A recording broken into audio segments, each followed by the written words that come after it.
Halo teman-teman semua, pada kesempatan kali ini dalam mata kuliah pemahaman tentang peserta didik dan pembelajarannya di topik 3 di bagian demonstrasi kontekstual, saya akan mengulas asesmen di ruang kelas. Nah, di samping kiri disajikan modul ajar, kemudian di samping kanan itu berkaitan dengan ulasan yang ada di modul ajar. Kemudian yang pertama itu di ulasan mata pelajaran. Nah, mata pelajaran di modul ini yaitu mata pelajaran pendidikan Pancasila.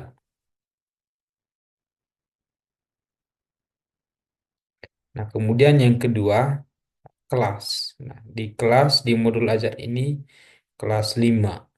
Kemudian fase C. Nah, kemudian eh, yang perlu diulas lagi berkaitan dengan capaian pembelajaran. Nah, capaian pembelajaran dalam modul ini adalah peserta didik mampu memahami dan menyajikan hubungan antar sila dalam Pancasila sebagai suatu kesatuan yang utuh.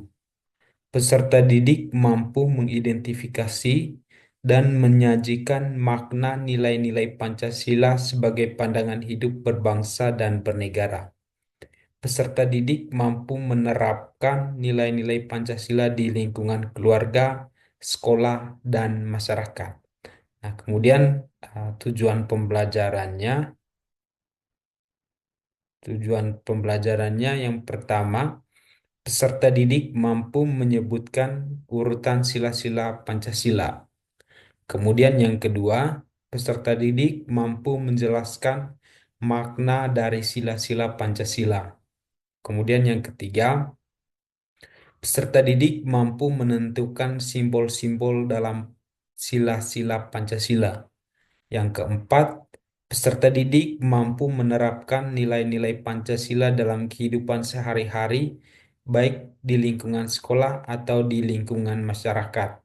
Yang keempat, peserta didik mampu menemukan contoh kehidupan di sekolah dan masyarakat yang berkaitan dengan sila-sila Pancasila.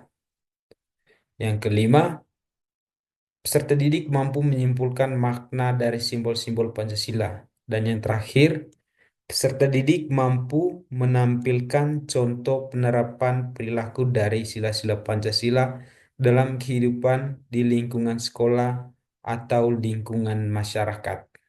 Nah, materi ajar yaitu topik 1, penerapan nilai-nilai penerapan nilai-nilai Pancasila dalam kehidupan sehari-hari.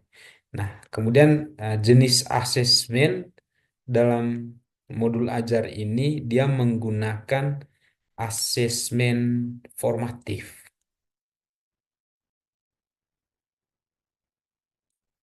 Saya tampilkan berkaitan dengan asesmen formatifnya ini. Nah, yang disajikan di bagian kiri ini berkaitan dengan asesmen formatif.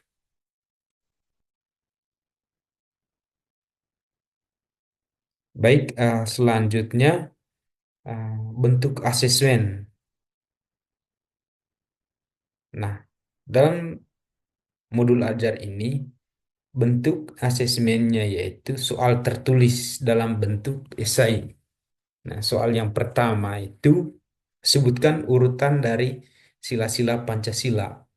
Nah, jika siswa dapat menyebutkan sila-sila Pancasila sesuai dengan urutan yang benar, maka akan diberikan poin 3. Kemudian, jika siswa dapat menyebutkan sila-sila Pancasila tetapi tidak secara berurutan, akan diberi nilai 2. Kemudian, siswa hanya menyebutkan beberapa sila-sila Pancasila, itu diberikan nilai 1. Kemudian, jika siswa tidak bisa menyebutkan sila-sila Pancasila, maka penilaiannya 0. Nah, kemudian yang kedua, soal yang kedua, jelaskan arti atau makna dari setiap sila-sila dalam Pancasila. diberi nilai 3 jika siswa menjelaskan makna dari setiap sila-sila Pancasila dengan baik dan benar. Kemudian diberi nilai 2, siswa dapat menjelaskan sebagian sila-sila Pancasila dengan benar, dengan baik dan benar. Nah, kemudian diberi nilai 1, siswa hanya menjelaskan satu makna dari sila Pancasila. Nah, kemudian diberi nilai 0, siswa tidak bisa menjelaskan makna dari sila-sila Pancasila. Soal yang ketiga, berikut ini simbol-simbol dalam Pancasila. Yang pertama, simbol gambar bintang. Yang kedua, simbol gambar rantai. Kemudian yang ketiga, simbol gambar pohon beringin. Yang keempat, simbol gambar kepala banteng. Dan yang kelima, simbol gambar padi dan kapas. Nah, soalnya, tentukanlah simbol-simbol tersebut sesuai dengan sila-sila Pancasila. Nah, jika siswa dapat menentukan simbol-simbol Pancasila sesuai dengan sila-sila Pancasila, maka akan diberikan nilai 3. Kemudian, jika siswa dapat menentukan beberapa simbol-simbol Pancasila sesuai dengan sila-sila Pancasila, itu diberi nilai 2. Nah, kemudian diberi nilai 1 jika siswa hanya menyebutkan satu simbol Pancasila sesuai dengan sila-sila Pancasila. Nah, kemudian diberi nilai 0, siswa tidak bisa menyebutkan simbol Pancasila. Kemudian soal yang berikutnya,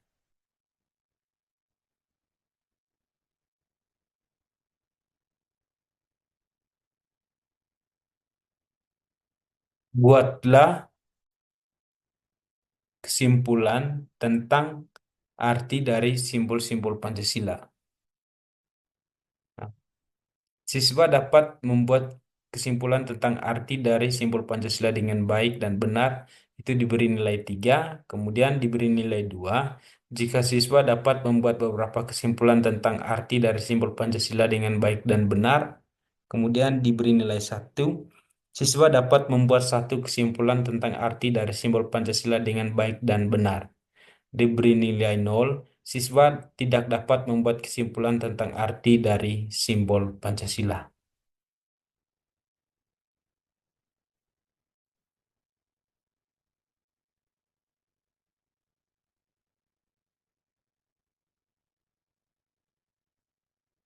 Kemudian soal yang berikutnya, buatlah sebuah contoh tentang penerapan perilaku dalam kehidupan sehari-hari yang mencerminkan salah satu penerapan dari sila-sila Pancasila. Tugas ini bisa dikerjakan dalam bentuk video, gambar, dan sebuah tulisan. Nah, untuk rubrik penilaiannya, siswa dapat membuat sebuah contoh tentang penerapan perilaku dalam kehidupan sehari-hari yang mencerminkan salah satu penerapan dari sila-sila Pancasila dalam bentuk video, gambar, sebuah tulisan dengan baik dan benar. Itu diberi nilai 3. Kemudian siswa dapat membuat sebuah contoh tentang penerapan perilaku dalam kehidupan sehari-hari yang mencerminkan salah satu penerapan dari sila-sila Pancasila dalam bentuk video atau gambar atau sebuah tulisan tetapi maknanya belum tepat. Itu diberi nilai 2. Kemudian siswa dapat membuat sebuah contoh tentang penerapan perilaku dalam kehidupan sehari-hari yang mencerminkan salah satu penerapan dari sila-sila Pancasila dalam bentuk video atau gambar atau sebuah tulisan tetapi salah. Itu diberi nilai 1. Kemudian diberi nilai 0 jika siswa tidak dapat membuat sebuah contoh tentang penerapan perilaku dalam kehidupan sehari-hari yang mencerminkan salah satu penerapan dari sila-sila Pancasila dalam bentuk video atau gambar atau tulisan. Nah, kemudian dalam asesmen formatif itu juga diberikan eh, soal dalam bentuk project. Nah, soalnya yaitu yang sudah saya jelaskan tadi.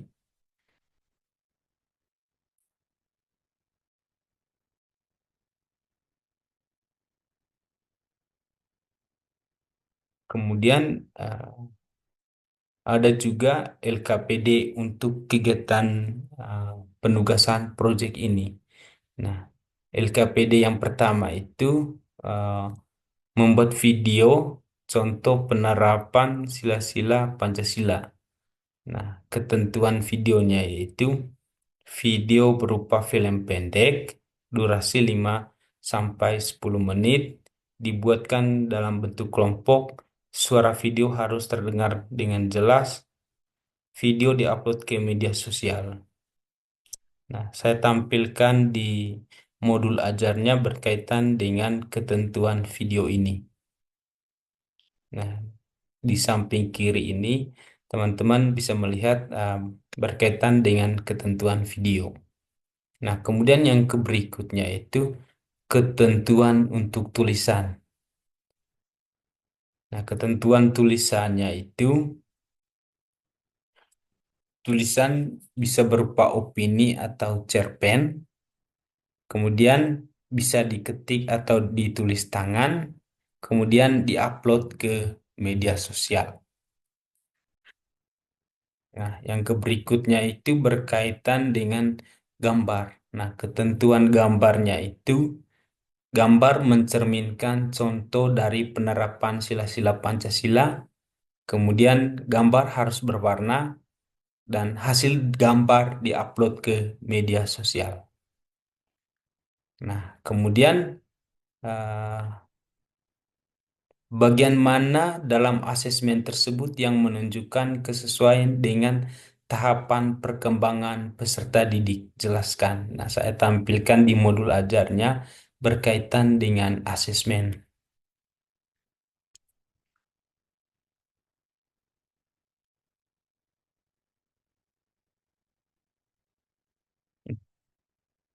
Dalam asesmen tersebut, yang menunjukkan kesesuaian dengan tahapan perkembangan peserta didik yaitu sebagai berikut. Nah, yang pertama, sebutkan urutan dari sila-sila Pancasila. Nah, soal ini menunjukkan kesesuaian dengan tahapan perkembangan peserta didik yang mempunyai kemampuan pemahaman rendah. Kemudian yang kedua, jelaskan arti atau makna dari setiap sila-sila dalam Pancasila. Nah, soal ini menunjukkan kemampuan pemahaman sedang untuk peserta didik.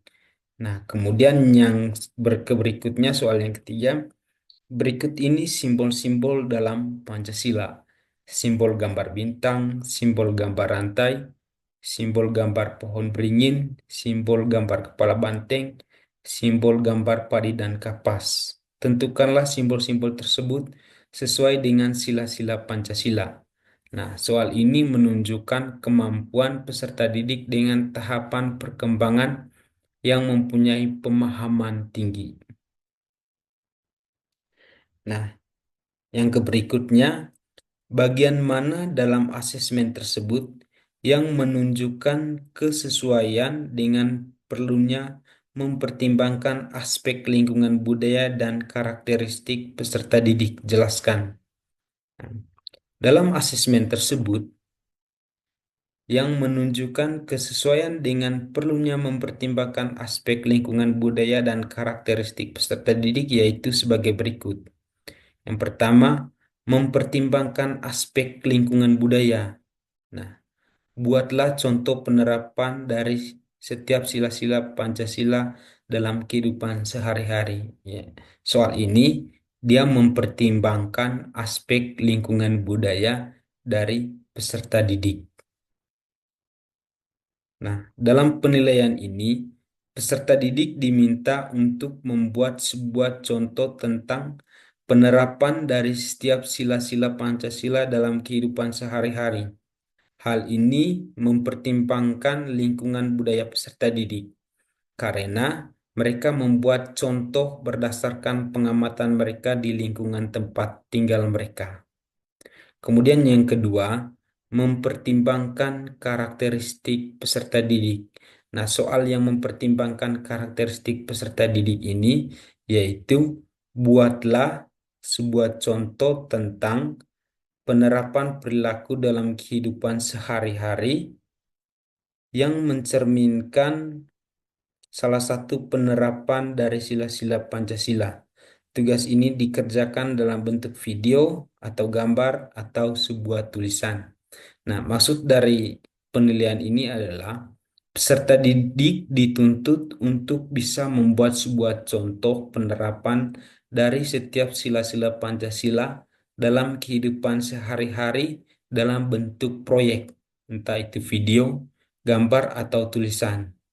Nah, dengan mempertimbangkan karakteristik mereka dalam bentuk proyek penerapan dari setiap sila-sila Pancasila dalam kehidupan sehari-hari. Kemudian yang berikutnya, bagian mana dalam asesmen tersebut yang menunjukkan kesesuaian dengan kemampuan peserta didik? Nah, dalam asesmen tersebut yang menunjukkan kesesuaian dengan kemampuan peserta didik yaitu sebagai berikut. Soalnya yaitu buatlah sebuah contoh tentang penerapan perilaku dalam kehidupan sehari-hari yang mencerminkan salah satu penerapan dari sila-sila Pancasila. Tugas ini bisa dikerjakan dalam bentuk video, gambar, atau tulisan.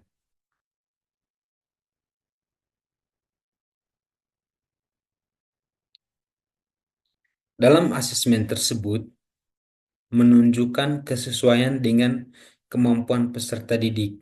Hal ini ditunjukkan dengan pemberian tugas sesuai dengan kemampuan peserta didik. Artinya, ada peserta didik yang mampu menyelesaikan tugas dalam bentuk video, maka tugas dari guru mengarahkan peserta didik untuk menyelesaikan tugas dalam bentuk video. Dan ada peserta didik yang mampu menyelesaikan tugas dalam bentuk gambar. Maka tugas dari peserta, maka tugas dari guru mengarahkan peserta didik tersebut untuk menyelesaikan tugasnya dalam bentuk video. Dan ada juga peserta didik yang mampu menyelesaikan tugas dalam bentuk tulisan. Maka tugas dari guru mengarahkan peserta didik tersebut untuk menyelesaikan dalam bentuk tulisan. Hal ini sejalan dengan profil belajar peserta didik, yang dimana setiap peserta didik mempunyai kemampuan dalam belajar mereka, yaitu kemampuan belajar menggunakan audiovisual, auditory, dan kinestetik. Nah, kemudian yang berikutnya, bagian mana dari asesmen tersebut yang menunjukkan kesesuaian bahwa sudah memberikan ruang bagi peserta didik untuk memberikan umpan balik terhadap proses pembelajaran? Menurut saya, dari asesmen tersebut yang menunjukkan kesesuaian bahwa sudah memberikan ruang bagi peserta didik untuk memberikan umpan balik adalah sebagai berikut, yaitu jelaskan arti atau makna dari setiap sila-sila dalam Pancasila. Pada asesmen ini, sudah diberikan ruang kesempatan kepada peserta didik untuk memberikan umpan balik terhadap penjelasan materi makna dari sila-sila Pancasila. Umpan balik dari peserta didik adalah mereka menjelaskan makna dari sila-sila Pancasila dengan menggunakan pemahaman mereka sendiri terhadap materi yang sudah dijelaskan oleh guru. Kemudian yang kedua, buatlah kesimpulan tentang arti dari simbol-simbol Pancasila. Umpan balik pada asesmen ini adalah peserta didik diminta untuk membuat sebuah kesimpulan arti dari simbol-simbol Pancasila. Mereka membuat kesimpulan berdasarkan pemahaman mereka terhadap materi simbol-simbol Pancasila yang sudah dijelaskan oleh guru. Kemudian, buatlah contoh penerapan dari setiap sila-sila Pancasila dalam kehidupan sehari-hari.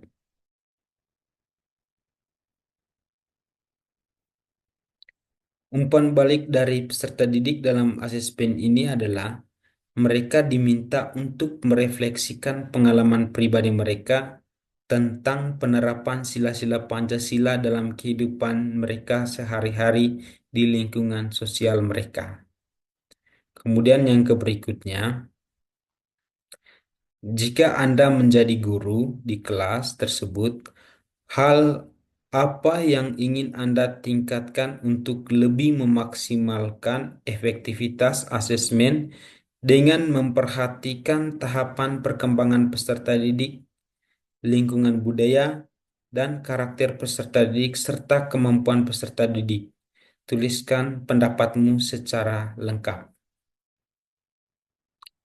Pada saatnya nanti saya menjadi guru di kelas, hal yang ingin saya tingkatkan untuk lebih memaksimalkan efektivitas asesmen dengan memperhatikan tahapan perkembangan peserta didik, lingkungan budaya, dan karakteristik peserta didik, serta kemampuan peserta didik adalah sebagai berikut penjelasannya. Yang pertama, asesmen dengan memperhatikan tahapan perkembangan peserta didik. Dalam asesmen memperhatikan tahapan perkembangan peserta didik, tugas saya sebagai guru adalah merancang asesmen berdasarkan tahapan perkembangan kemampuan mereka dalam kegiatan pembelajaran. Menurut saya, di dalam kelas pastinya saya akan menjumpai peserta didik dengan kesiapan belajar yang rendah, kesiapan belajar peserta didik yang sedang, dan kesiapan belajar peserta didik yang tinggi. Maka, saya akan merespon kesiapan belajar mereka dengan cara membuat asesmen yang sesuai dengan tahapan perkembangan pemahaman mereka. Misalnya, terhadap peserta didik yang mempunyai kesiapan belajar yang rendah, saya akan membuat asesmen yang sesuai dengan kesiapan belajar mereka. Terhadap peserta didik yang mempunyai kemampuan sedang, saya akan membuat asesmen dengan kesiapan belajar mereka. Begitupun dengan peserta didik yang mempunyai kesiapan belajar tinggi, saya akan membuat asesmen berdasarkan kesiapan belajar mereka. Artinya, dalam membuat asesmen tentang tahapan perkembangan peserta didik, saya akan membuat asesmen yang sama, akan tetapi tingkat kesulitan di setiap kesiapan belajar berbeda-beda. Contohnya, tentang asesmen materi Pancasila. Dalam asesmen peserta didik yang mempunyai kesiapan belajar rendah, saya akan membuat asesmen sebagai berikut. Sebutkan sila-sila Pancasila secara benar. Nah, ini berkaitan dengan C1. Untuk asesmen peserta didik yang mempunyai kemampuan sedang, saya akan membuat asesmen sebagai berikut. Jelaskan makna dari setiap sila-sila Pancasila. Dan untuk peserta didik yang mempunyai kesiapan belajar tinggi, saya akan memberikan asesmen sebagai berikut. Jelaskan contoh-contoh penerapan dari setiap sila-sila Pancasila dalam kehidupan di sekolah, keluarga, dan masyarakat. Kemudian yang kedua, asesmen dengan memperhatikan lingkungan budaya peserta didik. Artinya, tugas saya sebagai guru adalah membuat penugasan kepada peserta didik dengan mengaitkan materi penugasan dengan lingkungan budaya peserta didik. Tujuan dari mengaitkan tugas dengan lingkungan budaya peserta didik ini adalah agar peserta didik bisa memahami dengan baik tentang kebudayaan mereka, sehingga mereka bisa mewariskan kebudayaan tersebut dengan baik. Contoh asesmen yang saya berikan berkaitan dengan memperhatikan lingkungan budaya peserta didik ini adalah sebagai berikut. Misalnya dalam materi Pancasila, jelaskan kebudayaan-kebudayaanmu yang mencerminkan sila-sila dari Pancasila. Dalam asesmen ini pastinya peserta didik akan belajar kebudayaan mereka sendiri untuk mencari tahu tentang kebudayaan-kebudayaan mereka yang mencerminkan sila-sila Pancasila, sehingga poin pentingnya adalah mereka bisa belajar lebih mendalam lagi tentang kebudayaan mereka. Dan dalam asesmen tentang kebudayaan peserta didik ini, saya sebagai guru terlebih dahulu memahami kebudayaan dari setiap peserta didik saya dalam ruangan kelas, sehingga Dalam memberikan asesmen, saya tidak salah memberikan asesmen kepada penugasan mereka tentang kebudayaan. Kemudian yang ketiga, asesmen dengan mempertimbangkan karakter peserta didik. Saya sebagai guru untuk bisa melaksanakan asesmen dengan mempertimbangkan karakteristik peserta didik, maka terlebih dahulu saya harus bisa mengenali peserta didik. Terlebih dahulu harus bisa mengenali karakteristik dari setiap peserta didik saya. Dalam menentukan karakteristik setiap peserta didik, ada 3 tahapan yang akan saya lakukan. Yang pertama, asesmen kesiapan belajar peserta didik. Nah, asesmen kesiapan belajar peserta didik adalah untuk menentukan pemahaman mereka terhadap topik materi yang saya jelaskan. Untuk menentukan pemahaman mereka terhadap topik materi yang akan saya jelaskan, yaitu dengan cara memberikan soal pretest, sehingga hasil kerja mereka tentang pretest, saya bisa mendapatkan data awal untuk menentukan kesiapan belajar mereka. Misalnya, ada peserta didik yang mempunyai kemampuan rendah, yang mempunyai kemampuan sedang, dan mempunyai kemampuan tinggi. Setelah mengetahui kemampuan dari peserta didik, langkah selanjutnya yang akan saya perlakukan kepada peserta didik yaitu dengan mengelompokkan mereka ke dalam kelompok belajar sesuai dengan level pemahaman mereka. Misalnya, peserta didik yang mempunyai kemampuan rendah akan dikelompokkan tersendiri. Begitu juga dengan peserta didik yang mempunyai kemampuan sedang dan kemampuan tinggi, saya akan mengelompokkan mereka berdasarkan tingkat pemahaman mereka.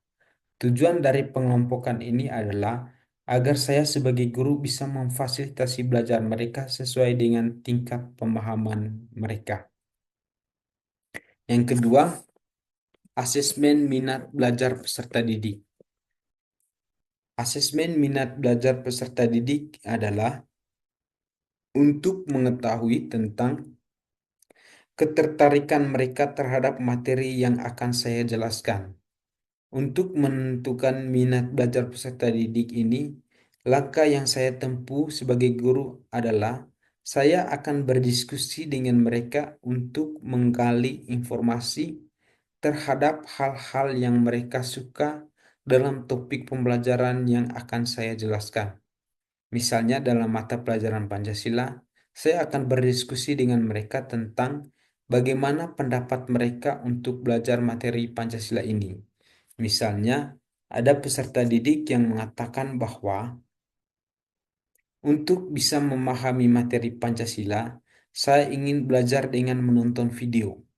Ada juga peserta didik yang lain yang mengatakan, untuk belajar materi Pancasila, saya bisa paham dengan cara belajar sambil melakukan atau dengan demonstrasi. Dan ada juga peserta didik yang mengatakan, untuk bisa memahami materi Pancasila ini, saya harus dijelaskan oleh guru. Maka, ketika saya sudah mengetahui setiap minat mereka dalam belajar, tugas dari saya sebagai guru adalah menyajikan materi pembelajaran Pancasila sesuai dengan minat belajar mereka. Kemudian yang ketiga, asesmen profil belajar peserta didik. Asesmen teori profil belajar peserta didik ada 3, yaitu gaya belajar audiovisual, gaya belajar auditori, dan gaya belajar kinestetik. Gaya belajar audiovisual adalah peserta didik dalam memahami materi pembelajaran harus disajikan materi dalam bentuk audio dan gambar. Kemudian gaya belajar auditori adalah peserta didik dalam memahami materi penjelasan harus ada penjelasan dari guru, dan gaya belajar kinestetik adalah peserta didik dapat memahami sebuah materi dengan cara melalui gerakan atau sebuah proyek. Terkait dengan ketiga asesmen ini, yang akan saya lakukan adalah saya akan merancang asesmen sesuai gaya belajar mereka. Misalnya, gaya belajar audiovisual, saya akan merancang asesmen sesuai dengan gaya belajar audiovisual. Gaya belajar auditori, Saya akan merancang asesmen sesuai dengan gaya belajar auditori dan gaya belajar kinestetik. Saya akan merancang belajar sesuai dengan gaya belajar kinestetik. Contoh asesmen audiovisual adalah dengan cara peserta didik menjawab sebuah pertanyaan dengan sumber dari video. Kemudian contoh asesmen auditori adalah guru memberikan pertanyaan-pertanyaan secara langsung, dan contoh asesmen dari kinestetik adalah dengan mengerjakan sebuah proyek. Kemudian yang berikutnya, asesmen afektif peserta didik adalah guru membuat sebuah asesmen yang mempertimbangkan sikap peserta didik dalam kegiatan pembelajaran di kelas. Asesmen ini berkaitan dengan sikap peserta didik dalam mengikuti kegiatan pembelajaran, sikap peserta didik ketika berdiskusi dengan teman, dan sikap peserta didik dalam menunjukkan hasil kerja mereka. Asesmen dengan mempertimbangkan kemampuan peserta didik. Asesmen dengan mempertimbangkan kemampuan peserta didik adalah membuat sebuah asesmen berdasarkan pendekatan teaching at the right level. Asesmen ini mempertimbangkan kemampuan level pemahaman peserta didik dalam kegiatan pembelajaran. Dalam kegiatan pembelajaran, pastinya kita akan menemukan peserta didik yang mempunyai kemampuan pemahaman rendah, pemahaman sedang, dan pemahaman tinggi. Maka dari itu, untuk membuat asesmen yang adil terhadap kemampuan dari peserta didik ini, tugas dari guru adalah membuat sebuah asesmen tersendiri-sendiri sesuai dengan level pemahaman peserta didik. Artinya, terhadap peserta didik yang mempunyai kemampuan rendah, dibuatlah asesmen sesuai dengan kemampuannya. Begitu juga dengan peserta didik yang mempunyai kemampuan sedang dan kemampuan tinggi, harus dibuat asesmen sesuai dengan kemampuan mereka. Sekian penjelasan dari saya. Semoga apa yang saya jelaskan ini bisa bermanfaat. Terima kasih.